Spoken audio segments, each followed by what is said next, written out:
ପିଲାମାନେ ଆଜି ଆମେ ଚିଲିକାରେ ସାୟନ୍ତନ କବିତା ଆଲୋଚନା କରିବା। ତୁମକୁ କବି ପରିଚୟ ପ୍ରଥମ କ୍ଲାସ୍ରେ କହିଥିଲି, ସେଟାକୁ ସେଇ ପାଠଟିକୁ ତୁମେମାନେ ଭଲକରି ପଢ଼ିବ, ବୁଝିବ ଏବଂ କବିଙ୍କ ଜୀବନୀ ତାଙ୍କ କୃତି ସମ୍ପର୍କରେ ଜାଣିବ। ତାପରେ ଆମେ କବିତାର ଭାବାର୍ଥ ବୁଝିବା। प्रथमे कविता टिके मैं आवृत्ति करवा। प्राची मूल एबे मीन जीवी नावे, छायाकार चित्र दिशे ठावे ठावे, मत्स्य धरी सेहु समुद्र मुहाणे, निज गृह कथा भाबी एक ध्याने, भालेरी शिखरे संध्या तारा देखी, आसंती पटिका मोहल्ला से टेकी, तांको कंठ कवि सूर्य गीतामृत, दूरु बही आणे चिलिका मारुत, उल्लासर आत्मा प्राय गीत तान, ह्रद नील बखे करे अधिष्ठान, हसंती चौदिगे मधुर हासिनी, दिगंगना ज्योत्स्ना दुकूल बासिनी,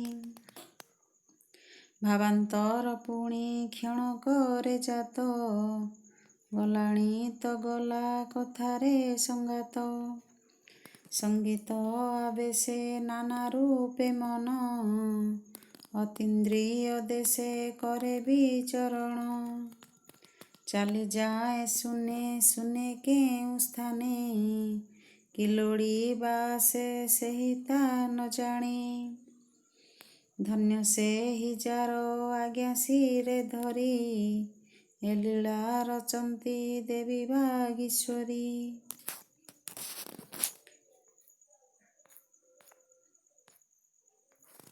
वर्तमान आमे कविताटी को बुझिबा को चेष्टा करिबा।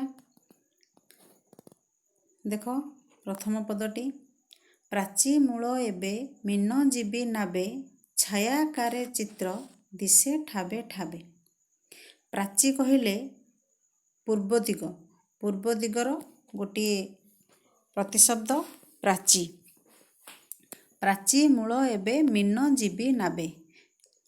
मीन जीवी तुमको मो पूर्व क्लास रे कही, मीन जीवी अर्थात सही चिलिकार चतुर्पार्श्व बा चिलिकार कूल निकटवर्ती ग्राम मानकरे बास करुवा जो अधिवासी माने, से माने एही चिलिका उपरे निर्भर करी तांकर जीविका निर्वाह करती।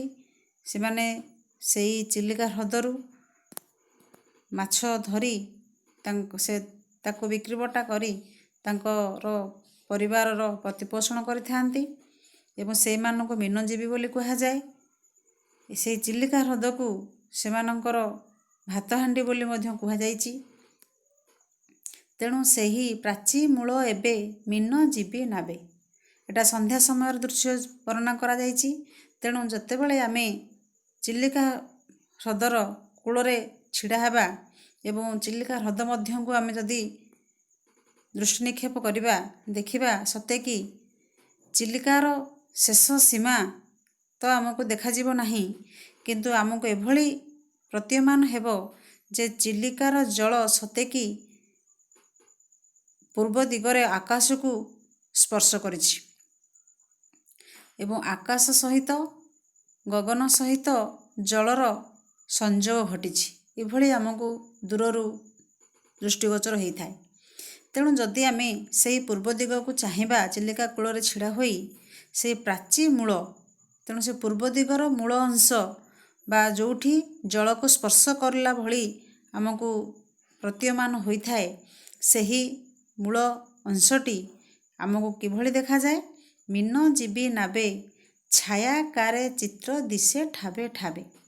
मीन जीवी मानकर नाव, मीन जीवी मान जेतेबेले चिलिका ह्रद मध्यरु माछ धरी से माने कूल आड़ को संध्या समय कूल आड़ को फेरी आसुथांती, से मीनजीवी मानकर नाव से मानकर जो नौका दूररू देखा जाउथाए एवं ताहा किबोली दिसुथाए, छायाकारे चित्र दिशे ठावे ठावे।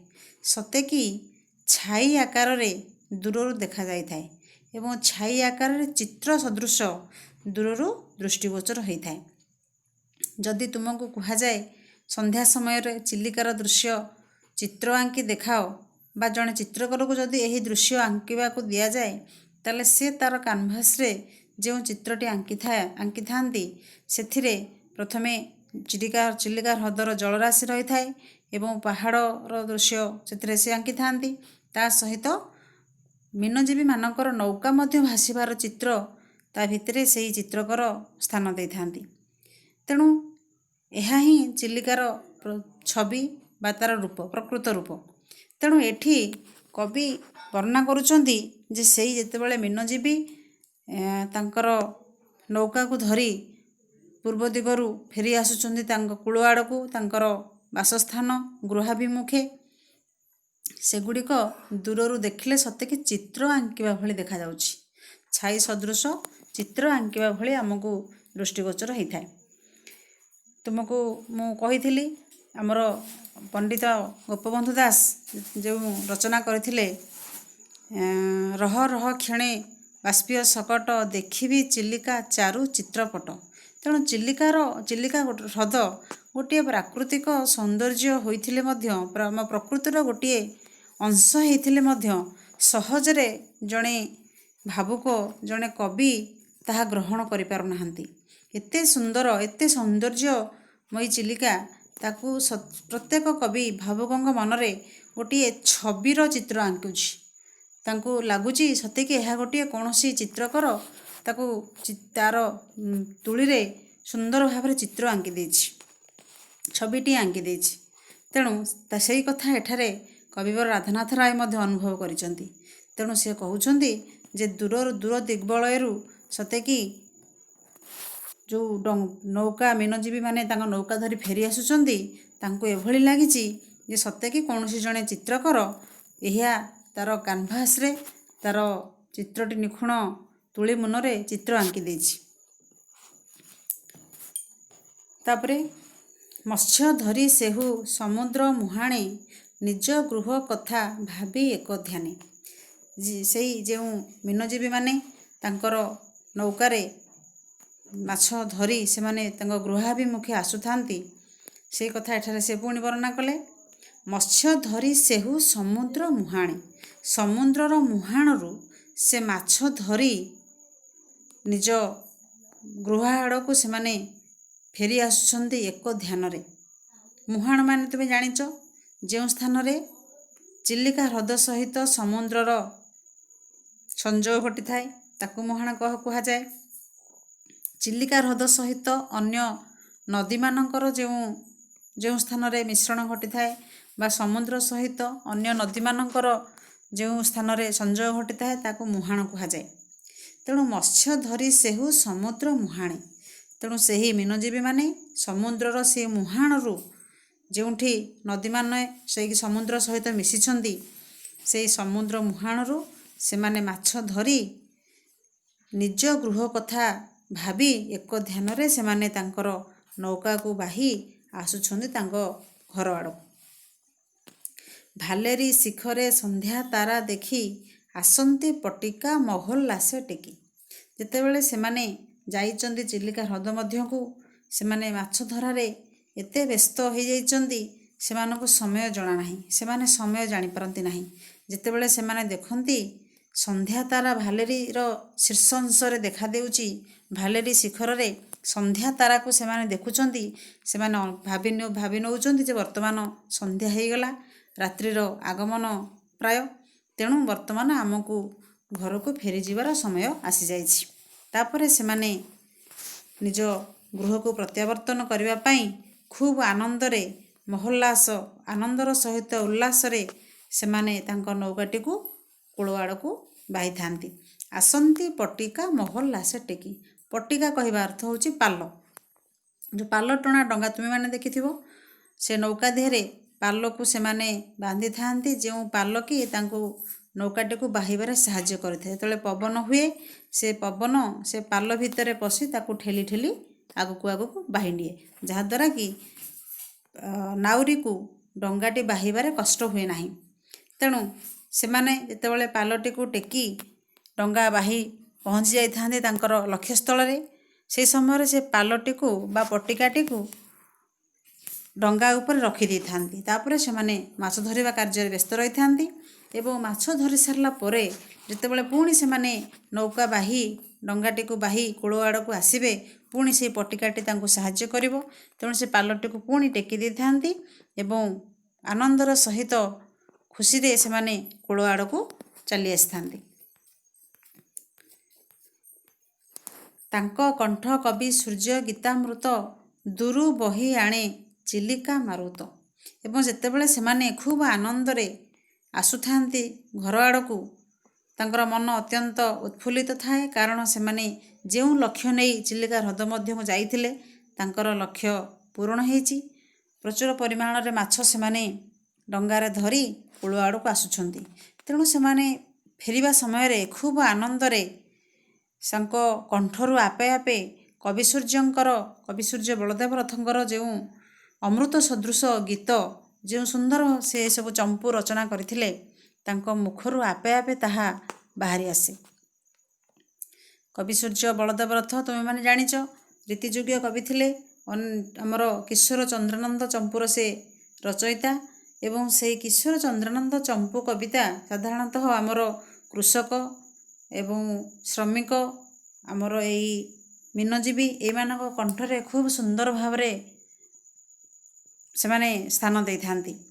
ତେଣୁ ସେଇ ମୀନଜୀବୀ ମାନେ ଯେତେବେଳେ ଚିଲିକା ହ୍ରଦ ମଧ୍ୟରୁ ଆସୁଥାନ୍ତି କୂଳ ଆଡ଼କୁ, ସେମାନଙ୍କ କଣ୍ଠରେ ଏହି ଅମୃତ ସଦୃଶ ଗୀତ ଝରି ପଡ଼ୁଥାଏ ଏବଂ ତାଙ୍କ କଣ୍ଠର ସେଇ ଯେଉଁ ଗୀତର ସୁମଧୁର ସ୍ୱର ଦୂରୁ ବହି ଆଣେ ଚିଲିକା ମାରୁତ। ଦୂରରୁ ଚିଲିକାର ଯେଉଁ ମାରୁତ, ମାରୁତ ଅର୍ଥ ହେଉଛି ବାୟୁ, ବାୟୁ ହେଲା ମାରୁତର ଗୋଟିଏ ପ୍ରତିଶବ୍ଦ। ତେଣୁ ଦୂରୁ ବାହି ଆଣେ ଚିଲିକା ମାରୁତ।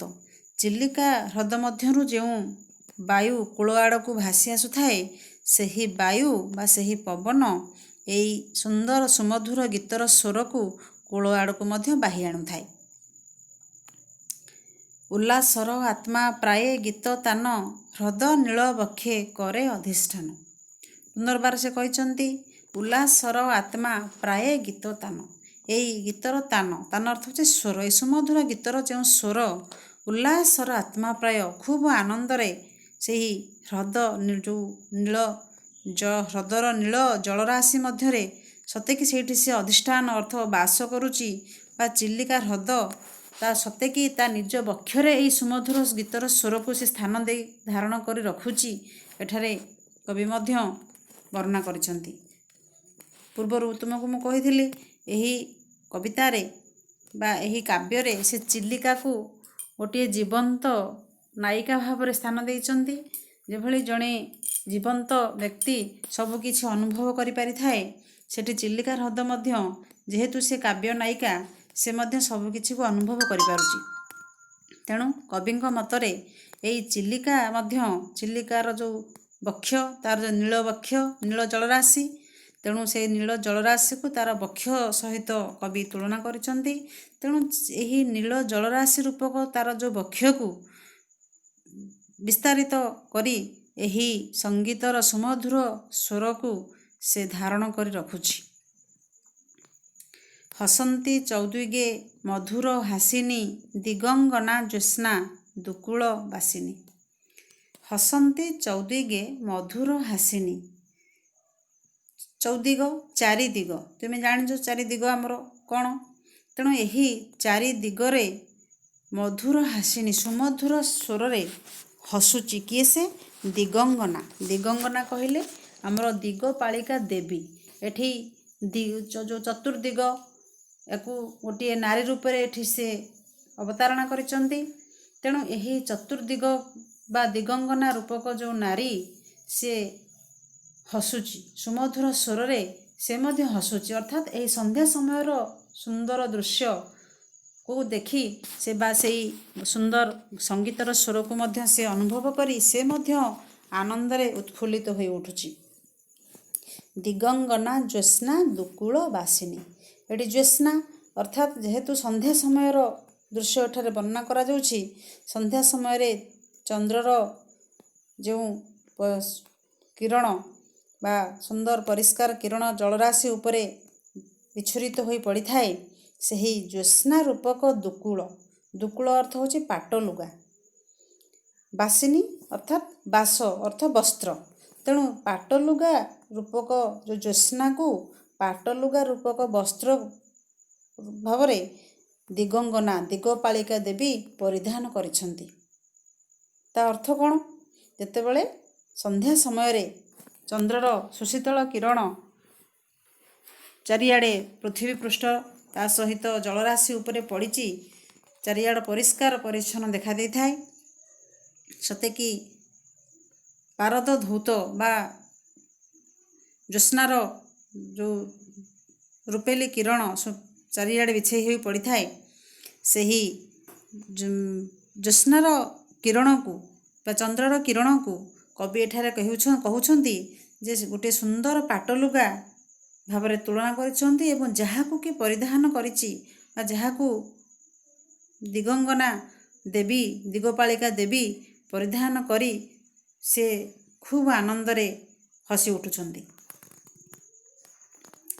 ଭାବାନ୍ତର ପୁଣି କ୍ଷଣ କରେ ଜାତ, ଗଲାଣି ତ ଗଲା କଥାରେ ସଙ୍ଗାତ। ଭାବାନ୍ତର ପୁଣି କ୍ଷଣ କରେ ଜାତ, ପୁଣି କିଛି କ୍ଷଣରେ ପରବର୍ତ୍ତୀ ମୁହୂର୍ତ୍ତରେ ଭାବାନ୍ତର ସୃଷ୍ଟି ହେଉଛି, ମନରେ ପୁଣି ଗୋଟେ ଭାବନା ଜାଗ୍ରତ ହେଉଛି। କ'ଣ? ଗଲାଣି ତ ଗଲା କଥାରେ ସଙ୍ଗାତ। ଏଇ ଯେଉଁ ଗଲାଣି ତ ଗଲା କଥାରେ ସଙ୍ଗାତ, ଏଇଟା ହେଉଛି କବି ସୂର୍ଯ୍ୟ ବଳଦେବ ରଥଙ୍କର ଯେଉଁ କିଶୋର ଚନ୍ଦ୍ରାନନ୍ଦ ଚମ୍ପୁର ଗୋଟିଏ ଅଂଶ ଏବଂ ସେଥିରେ ସେଇ ଚମ୍ପୁରେ ଯେଉଁ ଗ ଆଦ୍ୟ ନିୟମରେ ଏଇ ପଦଟି ଲେଖାଯାଇଛି। ତେଣୁ ସେହି ଗୀତଟି ଯେତେବେଳେ ସେଇ ମୀନଜୀବୀମାନଙ୍କ କଣ୍ଠରେ ସ୍ଥାନ ପାଇଛି, ସୁନ୍ଦର ସେମାନେ ସଙ୍ଗୀତର ସୁମଧୁର ସ୍ୱର ସଙ୍ଗୀତର ତାନ ଛାଡ଼ିଛନ୍ତି, ତାହାକୁ ଯେତେବେଳେ କୌଣସି ବ୍ୟକ୍ତିବିଶେଷ ଶୁଣେ ବା ଚିଲିକା ହ୍ରଦ ବା ଚିଲିକା ନାୟିକା ଯେତେବେଳେ ଶୁଣୁଛି, ଦିଗଙ୍ଗନା ଦେବୀ ଶୁଣୁଛନ୍ତି, ତାଙ୍କ ମନ ଭିତରେ ଗୋଟେ ଭାବାନ୍ତର ସୃଷ୍ଟି ହେଉଛି। ପରବର୍ତ୍ତୀ ମୁହୂର୍ତ୍ତରେ ସେ ଭାବନା ତାଙ୍କ ମନ ଭିତରେ ଭାବନା ରାଇଜରେ ସେମାନେ ବୁଡ଼ି ଯାଉଛନ୍ତି। ସଙ୍ଗୀତ ଆବେଶେ ନାନା ରୂପେ ମନ, ଅତୀନ୍ଦ୍ରିୟ ଦେଶେ କରେ ବିଚରଣ। ସଙ୍ଗୀତ ଆବେଶେ ନାନା ରୂପେ ମନ, ଏଇ ସଙ୍ଗୀତର ଆବେଶ ଅର୍ଥ ହେଉଛି ଭୋଳ। ଏଇ ଯେଉଁ ସୁମଧୁର ସଙ୍ଗୀତର ସ୍ୱର ଯେତେବେଳେ ଆମ କର୍ଣ୍ଣପଟହରେ ସ୍ପର୍ଶ କରେ, ଆମେ ଭାବବିହ୍ୱଳ ହୋଇ ଉଠେ। ହଠାତ୍ ତୁମେମାନେ ବି ଅନୁଭବ କରିଥିବ, ଯେତେବେଳେ କୌଣସି ତୁମେ କାର୍ଯ୍ୟରେ ବ୍ୟସ୍ତ ଥାଅ, ହଠାତ୍ ଗୋଟିଏ ସୁମଧୁର ସଙ୍ଗୀତର ସ୍ୱର ଦୂରରୁ ଭାସି ଆସେ, ତୁମ ମନ ମଧ୍ୟ କିଛି କ୍ଷଣରେ ସେ ସଙ୍ଗୀତ ଆଡ଼କୁ ଆକର୍ଷିତ ହୋଇ ଚାଲି ଯାଇଥାଏ। ତେଣୁ ଏଠି ସେହି ଗଲାଣି ତ ଗଲା କଥାରେ ସଙ୍ଗାତ ଯେଉଁ ଗୀତର ସୁମଧୁର ସ୍ୱର କଥା ଏଠାରେ ବର୍ଣ୍ଣନା କରାଯାଇଛି। ସଙ୍ଗୀତ ଆବେଶେ ନାନା ରୂପେ ମନ, ଅତୀନ୍ଦ୍ରିୟ ଦେଶେ କରେ ବିଚରଣ। ତେଣୁ ସେ ସଙ୍ଗୀତର ଆବେଶରେ ସୁମଧୁର ସଙ୍ଗୀତର ସ୍ୱରକୁ ଶୁଣି ଆବେଶ ହୋଇ ଉଠେ ମନଟା ଭୋଳ ହୋଇଯାଏ, ବିଭୋର ହୋଇଯାଏ। ଅତୀନ୍ଦ୍ରିୟ ଦେଶେ କରେ ବିଚରଣ। ତେଣୁ ସେହି ସମୟରେ ଏଇ ଯେଉଁ ସୁମଧୁର ସଙ୍ଗୀତର ସ୍ୱର ଶୁଣିଲା ବେଳେ ମଣିଷ ଆଉ ନିଜର ଇନ୍ଦ୍ରିୟମାନଙ୍କର ଆୟତ୍ତରେ ନଥାଏ, ସେ ଇନ୍ଦ୍ରିୟାତୀତ ହୋଇଯାଇଥାଏ, ଇନ୍ଦ୍ରିୟ ଠାରୁ ବହୁ ଉର୍ଦ୍ଧ୍ୱକୁ ଚାଲି ଯାଇଥାଏ। ଇନ୍ଦ୍ରିୟ ତୁମେ ଜାଣିଥିବ, ଆମର ଯେଉଁ ପଞ୍ଚେନ୍ଦ୍ରିୟ ରହିଛି, ସେହି ଇନ୍ଦ୍ରିୟ ଦ୍ୱାରା ଆମେ ଆମର ନାସା ବା ନାକ ଯେଉଁଟା ଆମେ କହୁଛେ, ନାସା ହେଉଛି ଘ୍ରାଣେନ୍ଦ୍ରିୟ। ତେଣୁ ଆମେ ସବୁକିଛି ଜିନିଷକୁ ଶୁଙ୍ଘି ଅନୁଭବ କରିପାରୁଛେ। ଚକ୍ଷୁ ଯେଉଁଟା ହେଲା ଦର୍ଶନେନ୍ଦ୍ରିୟ, ସେଥିରେ ଆମେ ସବୁକିଛି ଜିନିଷକୁ ଦେଖିପାରୁଛେ ଏବଂ ଅନୁଭବ କରିପାରୁଛେ। ସେହିଭଳି ଅତୀନ୍ଦ୍ରିୟ ଦେଶ ଅର୍ଥାତ୍ କୌଣସି ଦେଶର ଅତୀନ୍ଦ୍ରିୟ ଦେଶେ କରେ ବିଚରଣ। ଆମର ଏଇ ସଙ୍ଗୀତର ସ୍ୱର ଆମ ଇନ୍ଦ୍ରିୟକୁ ମଧ୍ୟ ପାର କରିଯାଇଥାଏ, ଅର୍ଥାତ୍ ଆମେ ଭାବବିହ୍ୱଳ ହୋଇଯାଇଥାଏ ଏବଂ ସେହି ସମୟରେ ଆମେ ଇନ୍ଦ୍ରିୟର ଆୟତ୍ତରେ ଆମେ ନଥାଏ। ତେଣୁ ଏତେ ବିଭୋର, ଏତେ ଇନ୍ଦ୍ରିୟର ଆୟତ୍ତରେ ଆମେ ନ ରହି ଏତେ ଉର୍ଦ୍ଧ୍ୱକୁ ଉଠି ଯାଇଥାଏ ଏହି ସଙ୍ଗୀତର ସ୍ୱର ଶୁଣିଲା ପରେ। ସେହି କଥା ହିଁ କବି ଏଠାରେ ବର୍ଣ୍ଣନା କରିଛନ୍ତି। ଆଜି ଆମେ ଏଇଠି ରଖିବା।